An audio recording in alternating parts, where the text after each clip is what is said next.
Hello student, welcome to our YouTube channel. दोस्तों, आज हम आरपीएससी फर्स्ट ग्रेड बायोलॉजी से तैयारी करने वाले स्टूडेंट के लिए एक टॉपिक के बारे में बात करेंगे जिसका नाम है इथोलॉजी।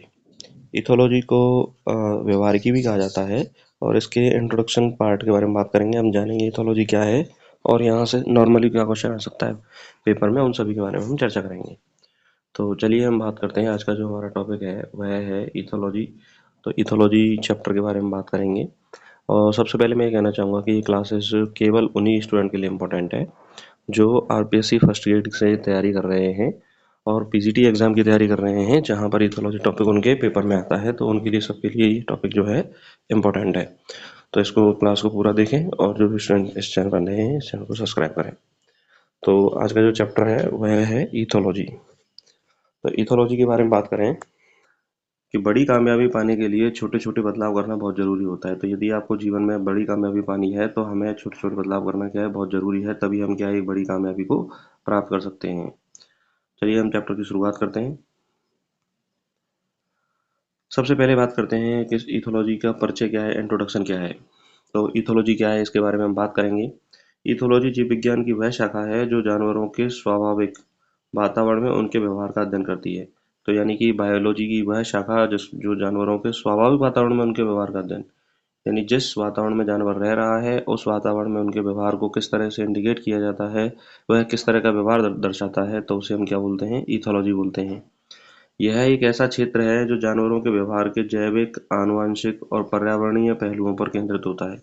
तो ध्यान दीजिए, इथोलॉजी में 3 क्षेत्रों पर ज़्यादा ध्यान दिया जाता है। पहला है जैविक है, दूसरा आनुवंशिक है और तीसरा क्या है, पर्यावरणीय जो पहलू होते हैं उन पहलुओं पर, उन क्षेत्रों पर ध्यान दिया जाता है। इथोलॉजी का उद्देश्य यह समझना है कि कैसे जानवर अपने पर्यावरण के साथ बातचीत करते हैं और अपने व्यवहार के माध्यम से अपनी आवश्यकताओं की पूर्ति करते हैं।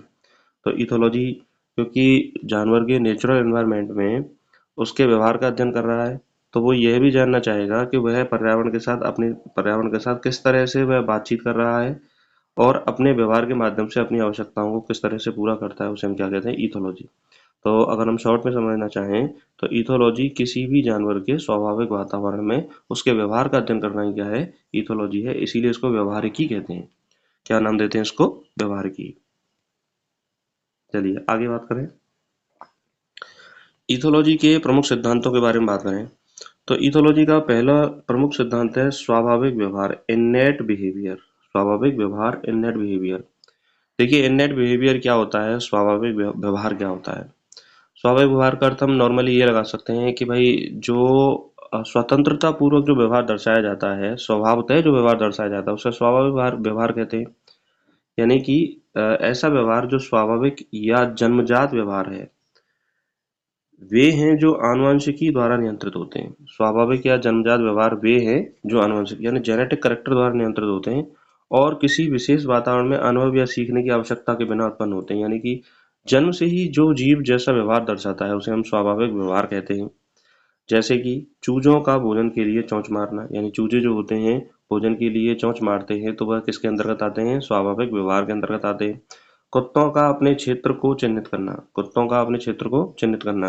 तो कई बार हम मूवीज में भी देखते हैं, कुत्तों का इलाका है तो एक विशेष क्षेत्र में ही मतलब कुत्ते पाए जाते हैं। तो अलग अलग जो कुत्तों की प्रजातियां हैं वो एक विशेष क्षेत्र को चिन्हित करके उसी क्षेत्र में अपने व्यवहार का क्या करते हैं, प्रदर्शित करते हैं। तो इस तरह का जो प्रदर्शन होता है वह स्वाभाविक व्यवहार के अंतर्गत ही आता है।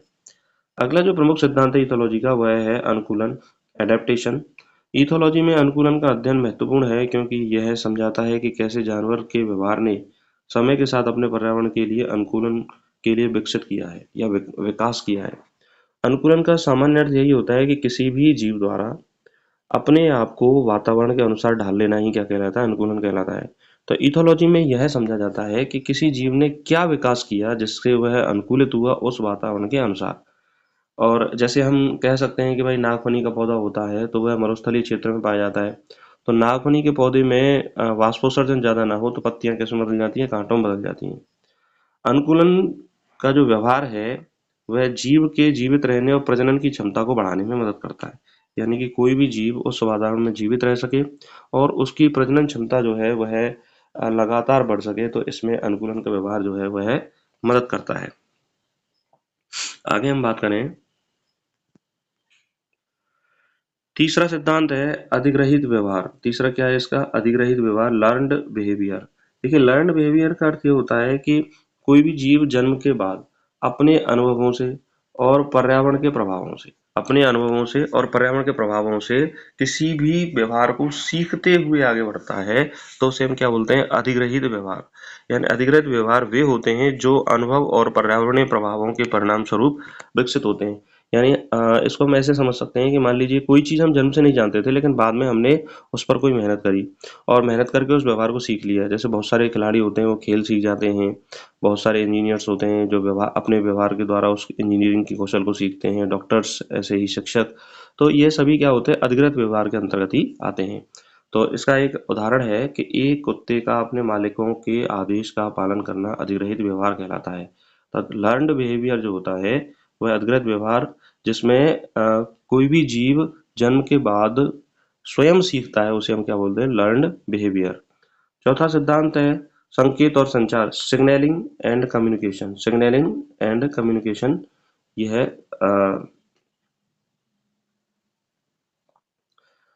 देखिए, इसमें क्या होता है, जानवर संकेतों और संचार के माध्यम से अन्य जीवों के साथ बातचीत करते हैं। यानी कि देखिए, हम जिस तरह से मनुष्य है वह तो बातचीत कर सकता है बोलकर अपनी भाषा के माध्यम से, लेकिन जानवर क्या होते हैं? संकेत और किसी अन्य संचार के माध्यम से, थोड़ा सा आवाज करके या कम आवाज करके, इस तरह से किसी दूसरे जो जानवर होता है उसको संकेत भेजते हैं।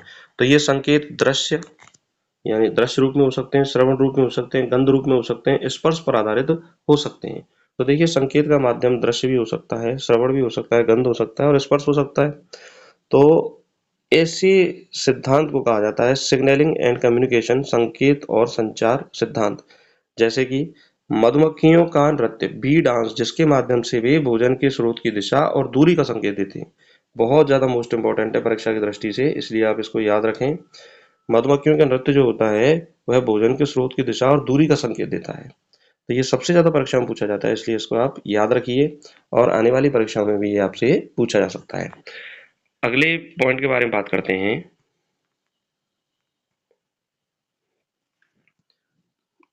अगला सिद्धांत है प्रजनन व्यवहार, रिप्रोडक्टिव बिहेवियर। प्रजनन व्यवहार में वे सभी क्रियाएं शामिल हैं जो जानवरों को साथी खोजने, प्रजनन करने और संतानों को देखभाल करने में मदद करती है।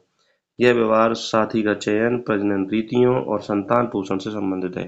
तो यानी कि प्रजनन संबंधी क्रियाओं के लिए जानवर जो भी व्यवहार दर्शाते हैं, उसे हम प्रजनन व्यवहार, रिप्रोडक्टिव बिहेवियर कहते हैं।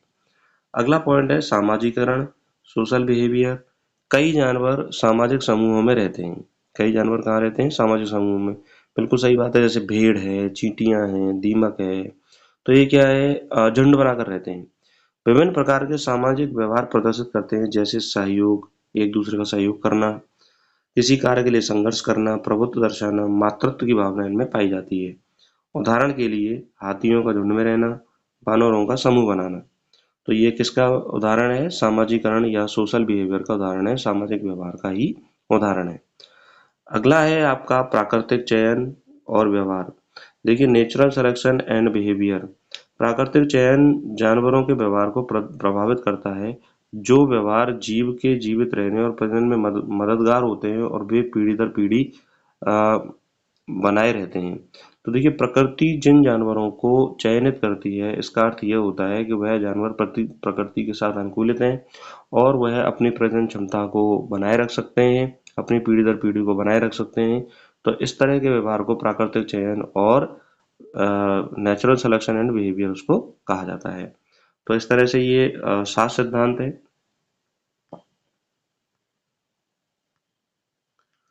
7 सिद्धांत हैं जो प्रमुख इम्पोर्टेंट थे। अब हम बात करते हैं इथोलॉजी के प्रमुख वैज्ञानिक, यानी इथोलॉजी व्यवहारिकी के बारे में कौन कौन से वैज्ञानिकों ने अच्छे तरह से अध्ययन किया है और उसके बारे में बताया है। सबसे पहला है जो परीक्षाओं में ज्यादातर पूछा जाता है, कॉनरॉड लॉरेंज। कॉनरॉड लॉरेंज, इन्हें इथोलॉजी का जनक कहा जाता है। देखिए, नॉर्मल सा क्वेश्चन है कि इथोलॉजी का जनक किसे कहा जाता है? इथोलॉजी का जनक कहा जाता है कॉनरॉड लॉरेंज को इथोलॉजी का जनक कहा जाता है। इन्होंने इम्प्रिंटिंग का अध्ययन किया। इम्प्रिंटिंग का अर्थ क्या होता है? युवा पक्षियों में एक स्वाभाविक सीखने की प्रक्रिया को इम्प्रिंटिंग कहते हैं। तो कॉनरैड लॉरेंज ने इम्प्रिंटिंग का अध्ययन किया था, और इम्प्रिंटिंग होती है युवा जो पक्षी होते हैं वह सीखने की जो स्वाभाविक प्रक्रिया है उसे हम क्या बोलते हैं? इम्प्रिंटिंग कहते हैं। तो इम्प्रिंटिंग के माध्यम से इथोलॉजी के बारे में लॉरेंज ने बताया, इसीलिए इनको सबसे पहले बताया, तो इसीलिए इनको क्या बोलते हैं? इथोलॉजी का जनक कहा जाता है।